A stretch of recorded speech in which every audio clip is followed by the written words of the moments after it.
Kukina fakiba Meoi taruki Manungda angang ani yauna ahum Sina Fange jury bangi osi ibotombi transfer tarubadagi resign taunaba che thajankhre. Jiribam district ki Borobedra police station ki manung chanba Jakuradordagi kuki militar sina faraga pukiba Meoi taruk adugi manungda angang ani amasung hanubi amagi oiramba yai haina chingnaba asiba haksangsing ngasi numidang wairam jiri tureldagi fangkhre haina The Indian Express da report tawrakli. Makha tarakpa pauda kokomi center na thamjalakliba afasfa lengakna lauthoknaba hotnagadabani. India lengakna Manipurgi police station tarukta amuk hanna Armed Force Special Power Act afaspa thamjalakliba asi akaknaba matamgi manungda review tawduna lauthokadabani.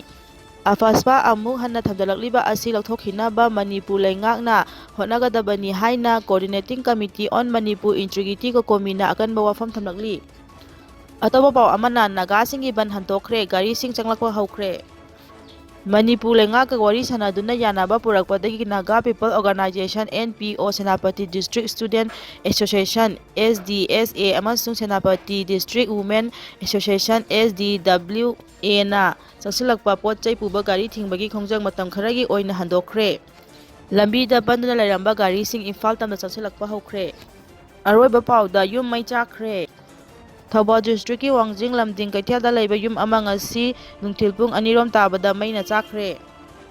Lupa la kuntra romgi pochai sing mai chakpa aduda yaukhre hairi yum adu Wangjing lamding kaithialda leiba RK Netra Sana yang khage taret apokwa laikhidraba Jitendra kauba amagini hairi